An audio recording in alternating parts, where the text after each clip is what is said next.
여기에 모인 여러분들을 주님의 이름으로 축복합니다. 우리 오늘 하나님께 사도신경으로 우리의 신앙을 고백하시겠습니다.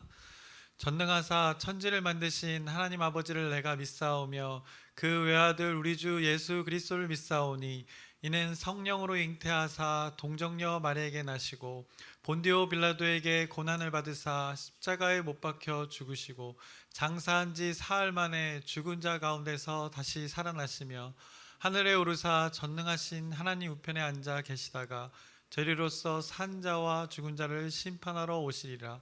성령을 믿사오며 거룩한 교회와 성도가 서로 교통하는 것과 죄를 사하여 주시는 것과 몸이 다시 사는 것과 영원히 사는 것을 믿사옵나이다. 아멘. 살아계신 하나님 아버지, 오늘도 여기 모인 이들에게 또 우리 공동체에게 새날 새 생명 허락해 주심을 감사합니다. 하나님께 감사하는 하루하루를 살아가게 하여 주시옵소서. 이 하루가 하나님의 성품으로 살아가게 하여 주시옵소서. 우리 마음 가운데 부어주신 그 하나님의 성품, 창조의 섭리로 살아가게 하여 주시옵소서. 하나님의 뜻 가운데 하나님의 뜻을 이뤄내는 우리의 귀한 공동체, 우리 귀한 가정, 우리 한 사람 한 사람 되게 하여 주시옵소서. 예수님의 이름으로 기도드렸습니다. 아멘. 오늘은 복음송 좋으신 하나님을 함께 찬양하겠습니다. 좋으신 하나님, 좋으신 하나님, 참 좋으신 나의 하나님,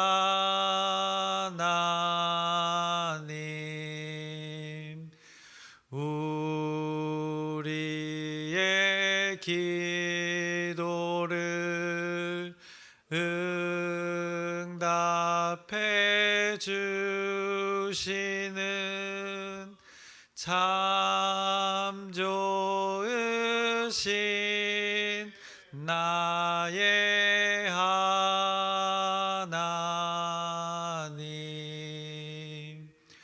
한없는 축복을 우리에게 주시는 참 좋으신 나의 하나님.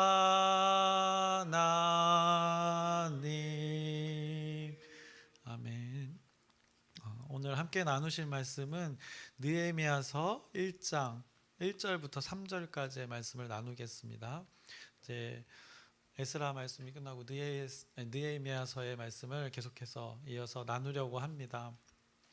그래서 오늘부터는 이제 느헤미야서를 나누려고 하는데, 이 느헤미야서는 이 에스라서와 내용이 이제 계속해서 이스라엘 공동체의 이야기들이 이제 계속해서 연결되어집니다. 중복되는 부분도 있습니다. 그래서 예루살렘 공동체의 이제 재건에 집중되어진 것을 성경이 계속해서 지금 말씀하고 있는 것입니다. 그래서 우리가 에스라서 그 마지막에서 우리는 그 기록된 사람들의 이름을 보았습니다. 그래서 이방 여인들과 이 결혼했던 자들의 이름들이 10장 마지막에 쭉 기록되었었습니다. 그런데 그들이 이제는 그 우상을 섬기는 그 아내들을 이제 떠나 보내고 하나님을 믿는 신앙으로 실제 그들의 삶을 살겠다고 자신의 아내와 헤어지는 그 결단을 하는 극적인 결심과 결단을 우리가 보았습니다. 그래서 아내와 헤어지는 일이었지만 무엇이 더 중요한지를 당시의 그 상황에서 말씀대로 그대로 그 남편들이 실천하는 것을 보았습니다. 그래서 에스라를 통해 예루살렘의 공동체가 이 하나님을 믿는 신앙의 그 공동체로 살아가려고 실제 삶의 상황에서 그 고군분투하는 것을 우리가 나누었습니다. 오늘부터 나눌 이제 느헤미야서에서도 이들 이 예루살렘에서의 삶을 하나님을 믿는 믿음 안에서 이제 살아가려는 그 이스라엘 공동체 그 삶을 계속해서 연속해서 성경이 말씀을 합니다.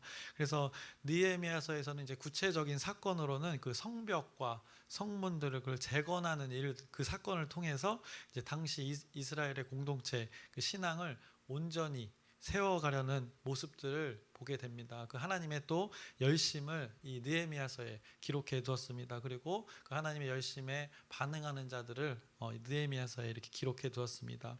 그래서 성벽 재건이라는 이 사건을 중심으로 이제 이스라엘 공동체의 신앙을 재건하시려는 그 하나님의 열심을 느헤미야서에서 보게 될 것입니다. 이제 그것 가운데 하나님을 믿는 자들의 반응들도 볼 수 있고 또 그것을 방해하려는 또 다른 세력들도 성경이 말씀합니다. 이 모든 하나님의 말씀이 동일하겠지만 이 하나님의 기록을 통하여서 우리가 하나님을 믿는 삶에서 무엇을 가장 중요하게 설정하고 살아가야 되는지를 이 느헤미야서가 또 깨닫게 할 것입니다. 그래서 우리가 계속해서 그래왔듯이 느헤미야서를 이제 한 장 한 장 이 새벽에 나누도록 하겠습니다. 그래서 오늘은 느헤미야서 1장의 1절부터 3절까지의 말씀을 보겠습니다. 그래서 느헤미야서 1장에서부터 이제 느헤미야가 등장하게 됩니다. 에스라서에서는 에스라가 7장부터 이제 등장했는데 느헤미야서에서 느헤미야는 처음부터 언제부터 활동했는지를 객관적인 이 증거를 제시해 줍니다. 그래서 오늘 본문 1절을 보시면 하가랴의 아들 느헤미야의 말이라 아닥사스다 왕 제20년 기슬르월에 내가 수산궁에 있는데 라고 이렇게 성경이 언급을 하고 있습니다. 그래서 에스라하고 비교해 보면 에스라는 언제 활동했었는가 성경을 근거로 보자면 에스라 7장 1절의 말씀을 보시면 2일 후에 바사왕 아닥사스다가 왕위에 있을 때 에스라라 하는 자가 있으니라. 그는 스라야의 아들이요 아사랴의 손자요 hil기야의 증손이요. 또 7장 7절 말씀을 보시면 아닥사스다 왕 제7년에 이스라엘 자손과 제사장들과 레위 사람들과 노래하는 자들과 문지기들과 느디님 사람들 중에 몇 사람이 예루살렘으로 올라올 때라고 이렇게 언급을 하고 있습니다. 말씀하고 있습니다. 그래서 아닥사스다 왕 7년에는 에스라가 이렇게 등장해서 예루살렘에 돌아왔던 것을 말씀하고 있고, 오늘은 이제 느헤미야를 말하고 있는데 느헤미야가 아닥사스다 왕 20년에 통치하고 있을 때 수산궁에 있었다고 합니다. 그러니까 페르시아에 있었음을 말하고 있습니다. 그래서 이때가 기원전 이제 444년의 때입니다, 실제로. 그래서 여러분들 요거를 인지하시면 그 시기적으로 성경의 흐름을 알 수 있습니다. 그래서 에스라는 아닥사스다 왕 7년에 예루살렘으로 갔습니다. 그로부터 13년 후에 이 페르시아에 있는 이 수산궁이라는 곳에는 느헤미야가 하나님의 사람이 이렇게 지내고 있음을 성경에 말씀하고 있습니다. 다시 오늘 본문으로 1장 1절로 돌아와서 느헤미야가 어디 있었냐고 하면 수산궁에 있었다고 합니다. 그래서 아닥사스다 그 페르시아 왕이 궁이 몇 군데가 있었는데 계절에 따라 이제 옮겨서 일을 했던 것으로 성경이 말씀합니다. 그래서 우리가 나눴듯이 앙메다 궁도 있었고 또 바벨론 궁도 있고 오늘 나오는 이 수산궁도 있는 것입니다. 그래서 추운 겨울에는 이곳 수산궁, 이 위치적으로 봐도 남쪽에 있습니다. 앙메다 궁은 좀 북쪽에 있고, 그래서 계절에 따라 내려와서 남쪽에 이제 오늘 수산궁에 지내고 있음을 우리가 보게 됩니다. 이 수산궁은 다니엘이 지냈던 곳이기도 합니다. 그 오래전에 다니엘이 이곳에서 환상을 보기도 했습니다. 그래서 근거를 우리가 이럴 때 또 찾아보면 좋습니다. 다니엘 8장 2절의 말씀을 보시면 내가 환상을 보았는데 내가 그것을 볼 때에 내 몸은 엘람 지방 수산성에 있었고 내가 환상을 보기에 을레 강변에 강변에서니라라고 이렇게 말씀하고 있습니다. 이곳 수산궁은 또 다니엘이 있었던 곳이기도 하지만 또 에스더의 배경이 되기도 합니다. 그래서 에스더 말씀도 확인해 보면 에스더 1장 2절의 말씀을 보시면 당시에 아하수에로 왕이 수산궁에서 즉위하고 이렇게 말합니다. 또 그 이후에 이제 에스더의 배경이 되는 에스더의 등장을 말하면서 이때 수산궁에 있었음을 성경이 말씀합니다. 그래서 성경을 이렇게 다양하게 연결해서 연결해서 바라보면 이 성경이 입체적으로 이제 보이게 되는 것입니다. 그래서 지금 오늘 나오는 느헤미야가 머물렀던 그 수산궁은 여러 이 하나님의 사람이 이렇게 머물렀던 곳입니다. 비록 이곳이 외국의 땅이고 또 그들이 어떻게 보면 식민지 나라의 사람들이라 할지라도 어찌 보면 어떻게 보면 이 적국의 중심지입니다. 이 수상궁이 자신들을 포로로 잡아간 자들의 왕이 사는 곳이었습니다. 당시 세계를 이렇게 주름잡던 나라의 왕이 사는 곳이었습니다. 그런데 하나님께서는 그곳 중심에 이렇게 하나님의 사람들을 그 왕들의 가장 최측근에 두어서 하나님의 그 역사하심을 이어가는 것을 우리가 발견하게 되는 것입니다. 그래서 오늘부터 나누게 되는 느헤미야도 그곳에 수상궁에 있었던 것입니다. 수상궁에서 어떤 일을 했냐? 아닥사스다 왕의 그 술을 담당하는 자로서 살아가고 있었습니다. 왕을 매주 이렇게 마주하는 일입니다. 아주 중요한 역할을 담당하고 있습니다. 그만큼 왕이 가장 이렇게 신뢰하는 사람 중에 한 명이 바로 이 느헤미야였던 것입니다. 참 신기하지 않습니까? 이 식민지 나라의 한 백성이 이 세계에서 가장 잘 나가는 왕의 최측근으로 이렇게 있는 것이, 하나님의 사람이 또 그렇게 있다는 것이, 이 하나님의 섭리가 얼마나 신비한지를 우리가 발견하게 됩니다. 하나님의 사람을 그곳에 두어서 결국 이 예루살렘 공동체 그 회복에 느헤미야를 사용하시는 것을 우리가 성경을 통해서 보게 됩니다. 그리고 또 이 느헤미야가 그 하나님의 열심에, 그 하나님의 마음에 반응하는 것을 우리가 성경을 통해서 확인하게 될 것입니다. 아까 우리가 1절의 말씀을 읽었습니다. 그가 페르시아의 수상궁에서 지내고 있던 것을 보았습니다. 그곳에 이제 자신의 형제라는 사람이 유다에서 소식을 가지고 옵니다. 어떤 이유에서 그가 멀리 이렇게 유다에서 왔는지는 성경에서 언급하고 있지 않지만 그 형제에게 느헤미야가 물었습니다.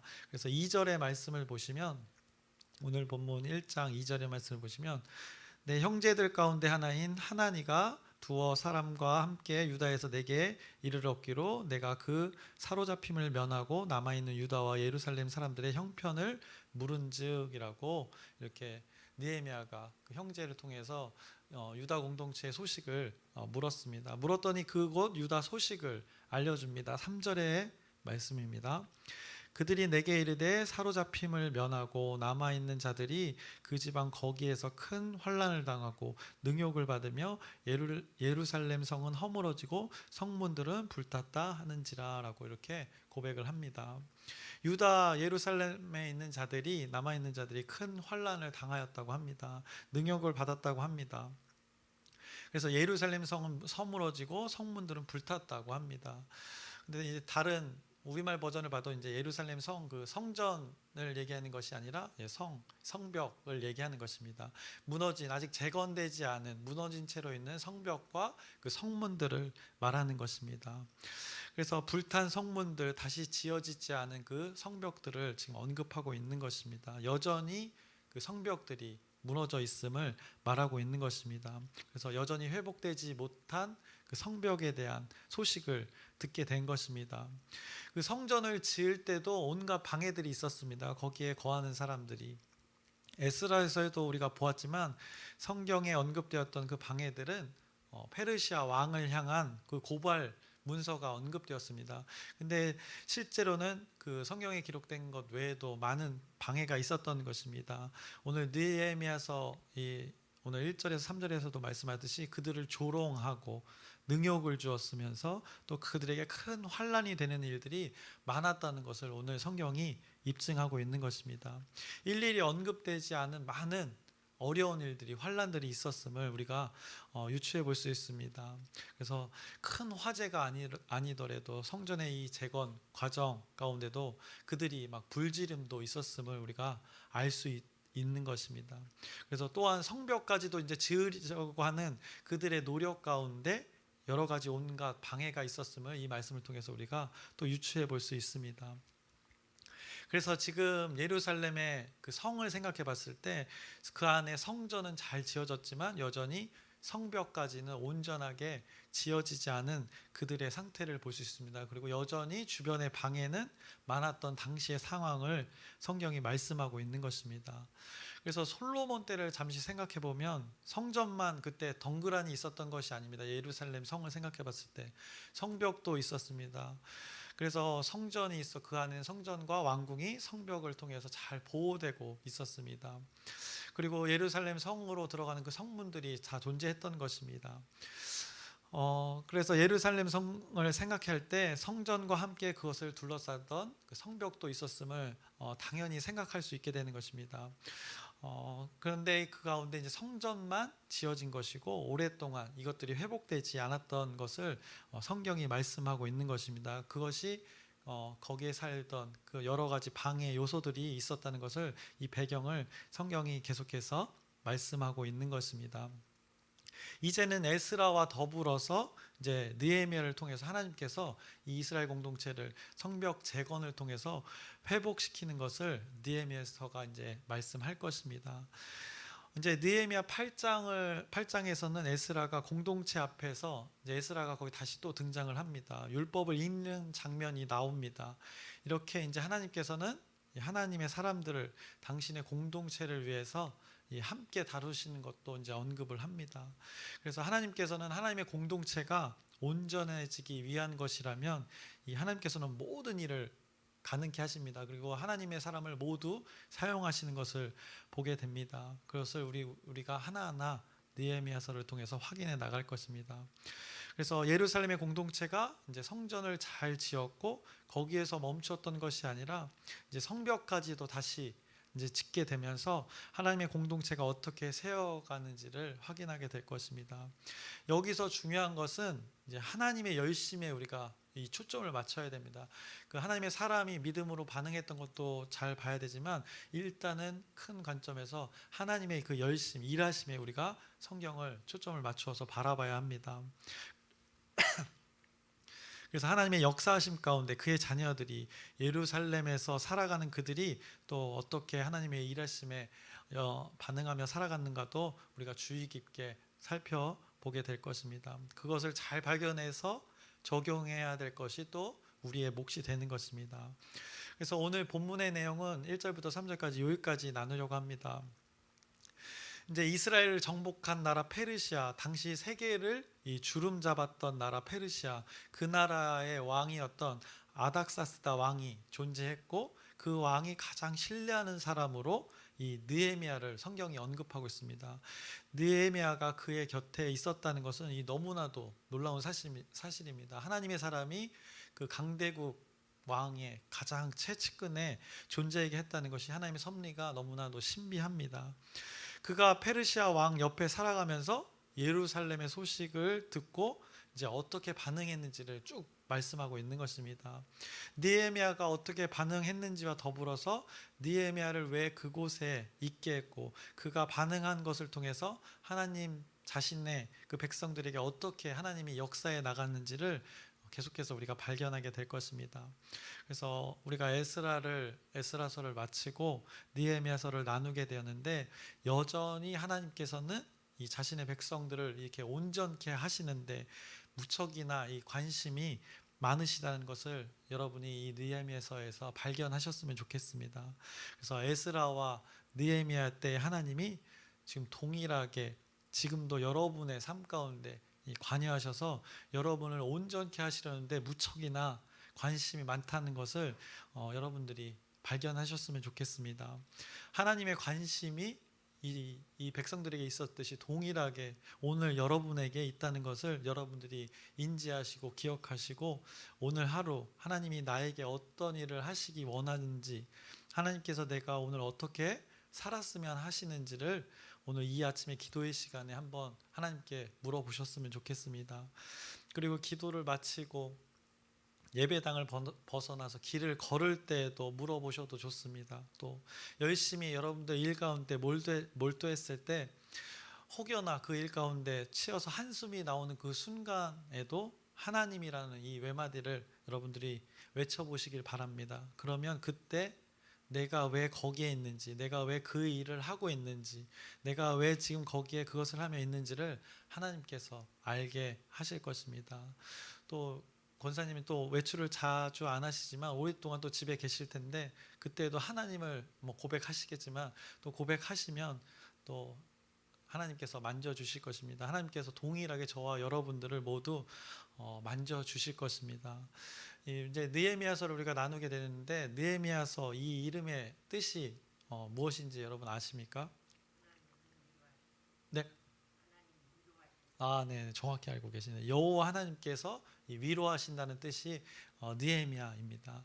그래서 여러분의 모든 상황 가운데 이 느헤미야 하나님께서 저와 여러분을 위로하실 것입니다. 그래서 여러분의 형편을 다 아시고 여러분의 상황에 맞게 주저앉아 있는 이들을 하나님께서 일으켜 세우실 것이고, 또 목이 곧은 백성이 있으면 또 하나님께서 또 이렇게 마사지로 부드럽게 만지면서 목을 부드럽게 만들어 주실 것입니다. 목이 우리가 곧을 때는 어떻습니까?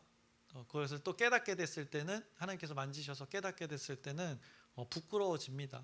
얼마나 부끄럽습니까? 그런데 그 부끄러움을 깨닫게 될 때 하나님께서는 그 부끄러운 상태에만 머물게 하시는 것이 아니라 우리를 겸손케 하시면서 이렇게 위로도 하시면서 또 격려도 하실 것입니다. 그래서 이스라엘 공동체 가운데를 생각해 봤을 때 이스라엘 공동체 가운데 다시금 이제 성벽이 재건되어지는 것처럼 어떤 방해와 어려움에서도 여러분들이 온전히 담대하게 세워지기를 하나님께서 위로를 통하여서 여러분의 일 가운데 역사하실 것입니다.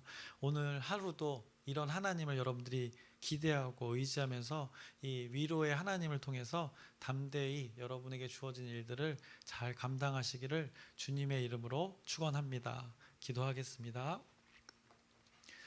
살아계신 하나님 아버지, 에스라서의 말씀을 마치고 느헤미야서의 말씀을 나눕니다. 그의 이름처럼 하나님께서 그들을 위로하시면서 그 온갖 방해와 어려움 가운데서도 환난 가운데서도 결국에는 하나님의 일하심을 통해 재건되어지는 것을 목격합니다. 그 하나님의 일하심에 하나님의 일하심이 동일하게 우리의 삶 가운데 있습니다.